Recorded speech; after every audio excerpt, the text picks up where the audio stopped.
Hi, I'm Mike with House on the Mend, and this is the AIVOLT AGen1600c gasoline-powered generator. It is 29 pounds, and it is a 1600 watt peak, 1260 running watt generator. And we're going to review it today in this video.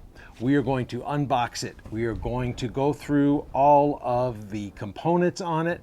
We're going to fill the oil for the first time, give it its first start, run through its break-in period, do the break-in period maintenance, and then finally do some testing. So let's get started. House on the Mend. Yeah, I've been waiting for this one to arrive.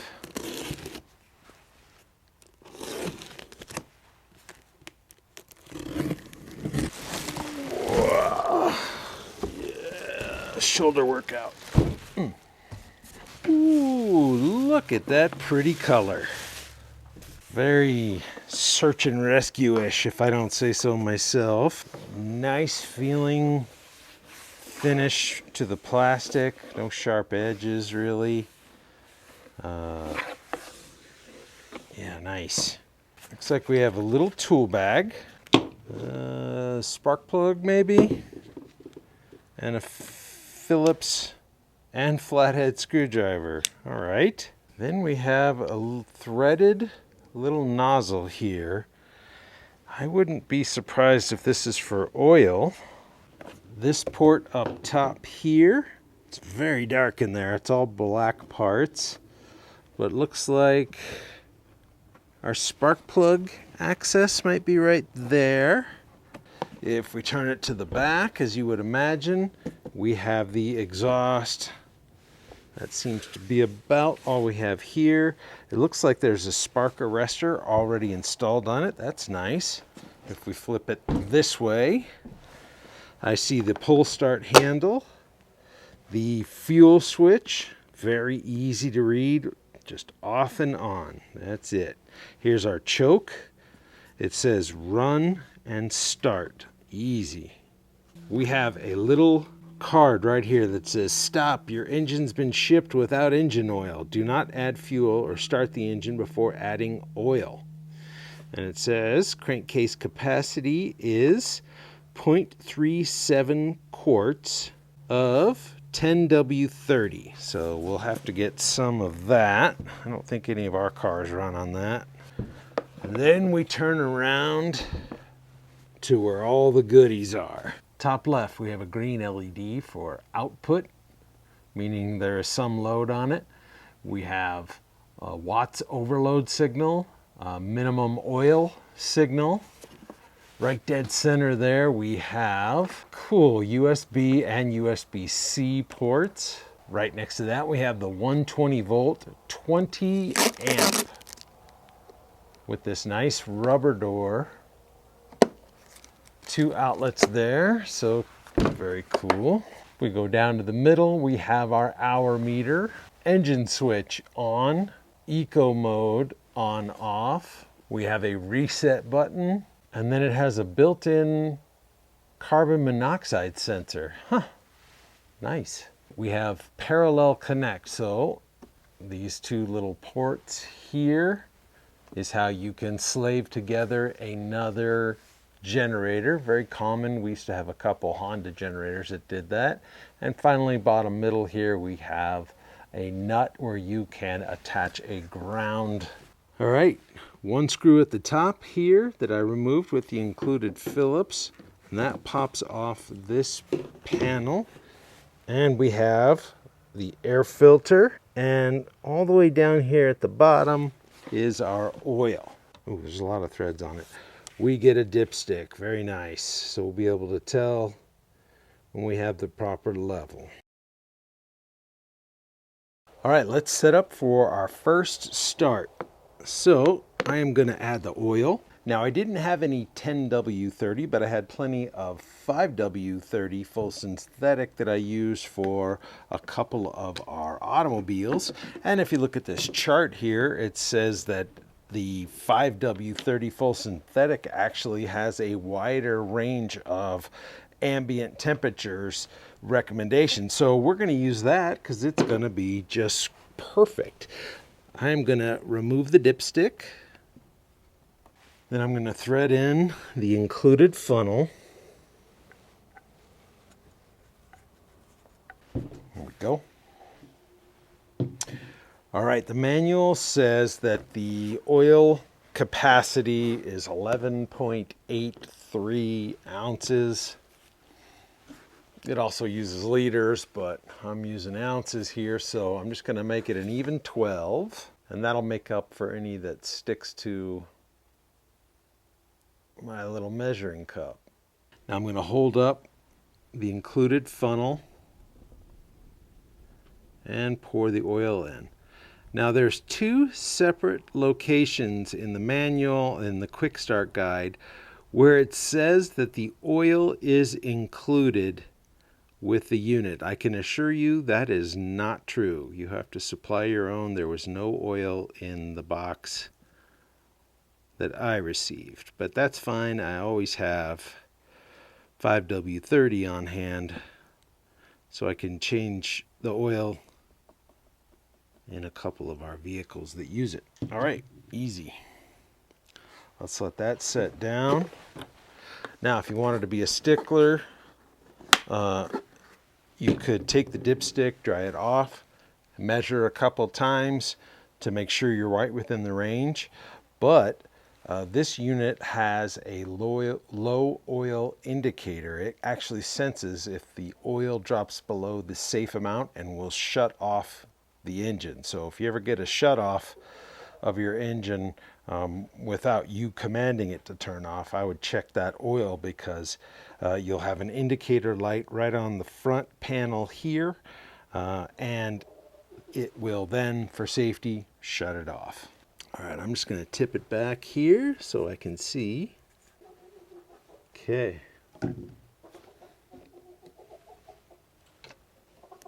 Okay, dipstick has been replaced. Let's put this cover plate back on.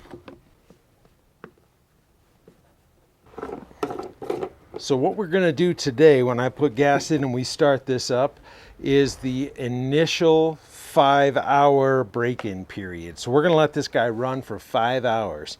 Now it says on the side of it here in the specifications as well as on the box that a full gas tank will run for 7 hours at 25% load. So I figure if we put enough in to last us 5 hours, we should be good to go. Now a couple things about that break-in period.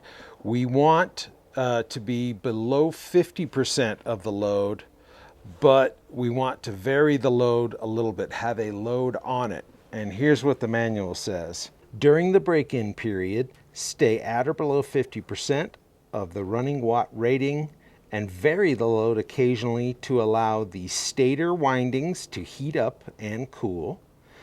Adjusting the load will also cause the engine speed to vary and help seat the piston rings.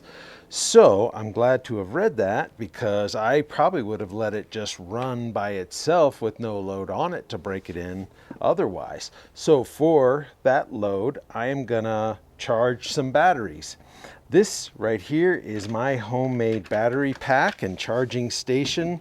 It has an internal lithium battery in it, and out here we have several USB as well as 12-volt cigarette lighter adapters that we can use to charge devices on the go. It's something I thought would be a cool idea for search and rescue. Then we're also going to take this cradle and we are going to charge a couple batteries for the next tool I'm going to review here in a little while. And that should give us that varying load up and down. Maybe we'll grab something else if these all charge before the 5 hours is up. But that should do enough to give us that variation that the manual calls for. All right, let's bring this over to the ground. I don't want to run it on a staticky surface, just my kind of thing from back in my military days where the static bed liners could cause all kinds of havoc with a static charge going off, igniting the gas and setting you on fire, and I'm opposed to that. So we're going to take my fuel can and go over here, fill it up most of the way, get it fired up for the first time and get rolling. One thing about the gasoline, make sure you're not using low quality gasoline. Nothing below 85 octane and no E85, and don't go above 10% corn ethanol, which is what typically is in a lot of gas station pumps, 10%. So just don't have anything any more than that. All right.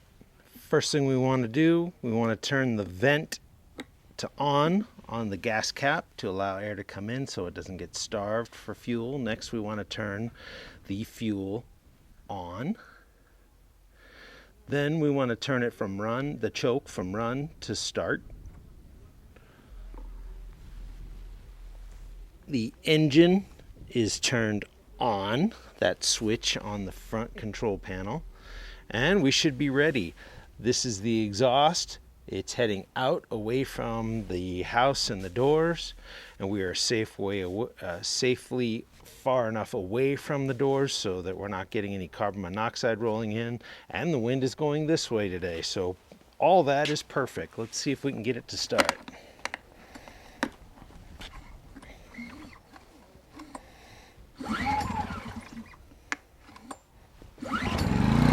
Wow, second pull. Let's head over to run. Now during the warm-up period, I'm going to make sure the idle control is off so it's warming up at full idle. Come over here. Good boy. And it is. Well, I'm kneeling down right next to the unit, obviously, and the microphone is right here on my chest. And it is very quiet. I don't know if I would call it super quiet like the box did, but I'll walk around the yard doing some chores and things, and I'll see how much you can really hear it. So I'm at the far end of our property line doing some gardening chores. And there's just a slow, steady, soft rumble from that generator. Now it's kind of tough to see, but the green output light has come on, stating that the unit is charging or has set power to the outlets. I've got my charger in with a trickle charger. Let's also put a little bit more load on and charge some batteries.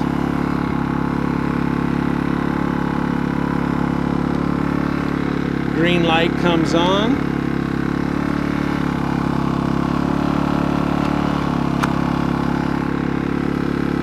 And we're charging.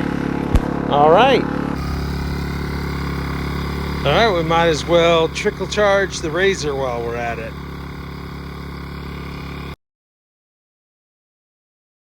Well, good morning. As you can see over here on the screen, last night we made it past our 5 hours break-in period. So the manual says that is when you want to do your first oil change. So it is 35 degrees out right now. Why not do a cold start? So I'm going to switch over to the on position on the fuel cap, switch over to the start position on the choke, turn the gas on, and let's see how we do on a cold camping morning.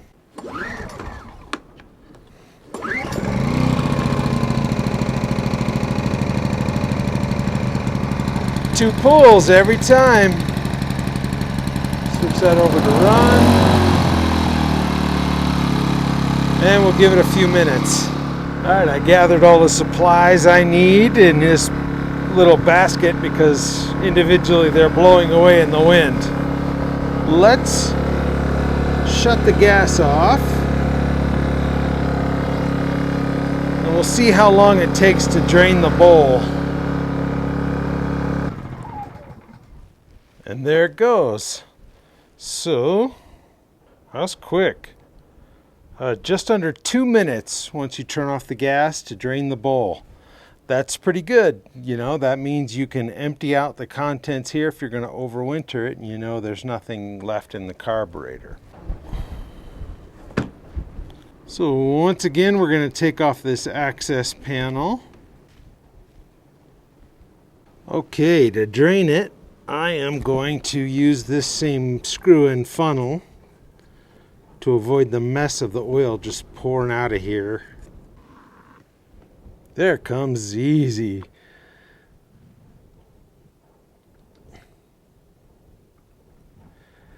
Yeah, it's nice warming it up a little bit. It would have taken us a while with it being completely cooled off. Curious to see what we got out of there. Ooh, it's really dirty too, huh?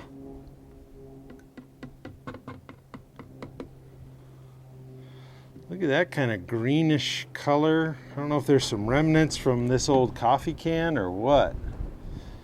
Let's look at fluid ounces. That's about exactly what we put in. So we got all of it. That's great.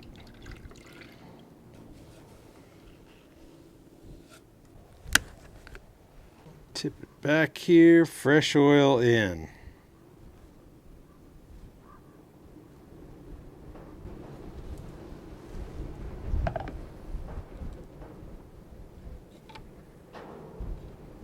All right, and oil change done. I'm just gonna wipe my hands off and get a clean paper towel to wipe that off so it doesn't attract any dust. We'll get the cover plate on, and now we're ready for the real testing. All right, with that 5-hour break-in period as well as the post 5-hour break-in period oil change, we are ready to test our unit. So let's talk about the range of items that it can run. Now, I know this labeling on here says 1600. That is the peak wattage. It actually wants to run right here at 1260 watts. But if you have something that needs to kick on, like a vacuum cleaner or something that has that little bit of surge in the beginning, but then drops down to that range of 1260 or below, you're going to be good to go. So why am I standing in front of my van with this big power cord? Because shore power would certainly be an option for a generator of this size. None of the items I have in this van or will have once it's complete are going to draw more than what this unit could handle. There are some things the women in your life could bring with them on a camping trip that we'll talk about in a moment that are going to be a no-go. Now, I have taken the opportunity to research common household items and their wattage needs. So let's go through that. A central air conditioner, that's going to be a nope all day long. If you have a power outage, you are not going to be able to use this to run your central AC. Portable electric heater, a much smaller one, not a big tower like this one. This one requires more than this little guy can put out. But a window air conditioner, provided it's not an overly large one, you could run to keep at least one room cool. An electric clothes dryer, that's going to be a no for two reasons. One, 220 volts. This is a 110. So an electric dryer is not going to work. You might get away with a clothes dryer that runs off of gas because that's only a 110 and it's not doing a tremendous amount of work, but more often than not, if you are experiencing a blackout or a power outage, you really ought to just take your clothes outside and hang them if it's a nice sunny day like this. Coffee maker, yes please, 900 to 1200, we're good all day. A microwave oven absolutely can work. A toaster oven, right on the threshold because it's kind of larger. A dishwasher, you're not going to be running a dishwasher, so let's not even worry about that. Refrigerator, yes, you could run your refrigerator and maybe one other item that doesn't draw a lot of wattage to keep whatever's inside of it frozen or cool. A blender, if you need that smoothie, you're going to be good to go. Clothes washer, wattage wise, it seems like it's right in there. Now you'd have to still have city power running to your utilities, your water. If you were on a well like we were in Las Vegas, there's no way this guy's going to run your well because your well, unless it's a very shallow well, it's going to be a 220 volt. Desktop computer, television, stereo system, game consoles, all those are well within this unit. Now, You might be thinking, if you're camping, the last thing I'd want to bring is a bunch of that stuff to keep the kids occupied. They should be out walking around. Absolutely, but what if you are camping in an area where you are not allowed to have a campfire? So at night, the kids could still entertain themselves. The family could still get together around a TV mounted outside on a RV travel trailer or something like that and watch a movie together. I have seen that done in areas where you can't have campfires, and it's still pretty nice. Next on the list is hair dryer. Now, ladies and gentlemen, this is the Revlon Helen of Troy. It is guaranteed to make you so beautiful that wars will be fought in your honor. And great poets like Homer will write an addendum to the Iliad for you. However, you cannot use this guy with this generator because it is a whopping 875 watts. Whoo! That is a lot of beauty. Now, I looked on the handles of these two, and you are in luck. You can use this forehead burner and this flat iron at the same time. This guy's only 36 watts. Now, if you look at the vacuum cleaner, it is right in the go, no-go range. So I've got our household vacuum cleaner and my shop vac out here. We're going to test those. If you're sleeping at night, an electric blanket, or if it's hot out, a ceiling fan, all good to go. Electric water heater is an absolute no. This George Foreman grill is only 760 watts. What more do you need in a power outage or a camping scenario than a perfectly cooked hamburger or panini? All right, let's turn this to on. Let's turn the gas to on. Let's turn this to start and give it our traditional 2 pulls. Oh, we need a third one. First time. We'll be right back when this warms up. All right, we are good and warm. This Shark vacuum, the label says it uses 8 amps. So 8 times 120 is 960. What's the peak power on this guy? Don't know. We are going to see if it'll work. My shop vac here, 9 amps, so that's 1080 watts. After the initial peak, they should both run great, so let's test it.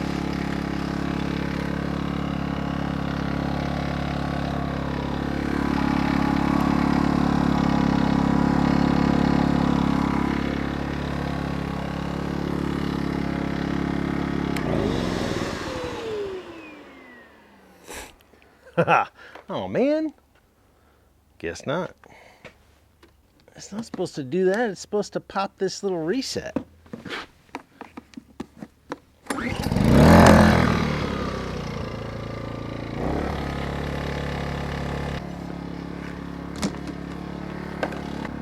How about our shop vac?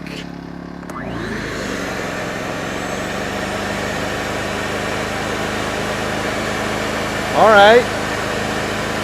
Sounds a little bogged down. Bogging down a little, and it's causing it to vibrate and turn. But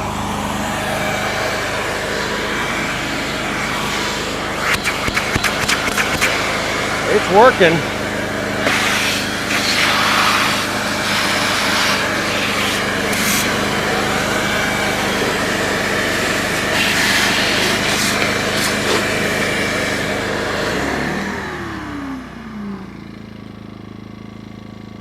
So I didn't turn it off. That's off. That means we hit this little built-in breaker. Yep, we have. The overload light is on, so you're supposed to unplug, then hit the reset. We're flashing and back on. All right, I'm gonna go ahead and shut the gas off. Let it empty out that bowl. So, neither of these vacuums are doable.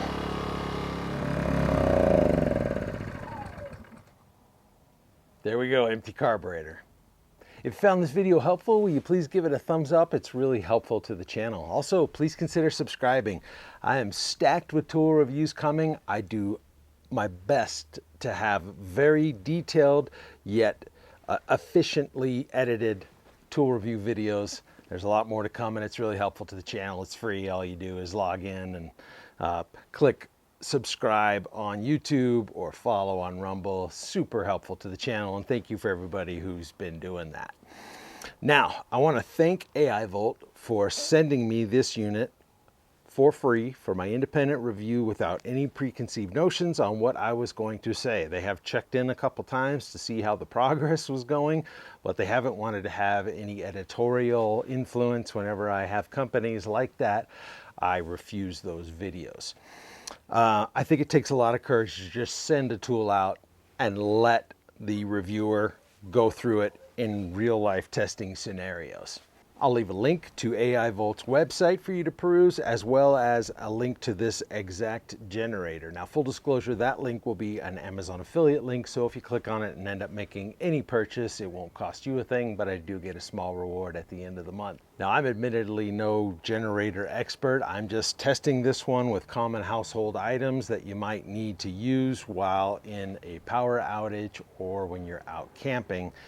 So leave me a message and let me know what you think. Something else that I should test. Maybe I could do a quick little short for you to see if it can handle it. Until next time, thank you for watching. Sorry, I gotta look. Yep, we're on. It's bright out here.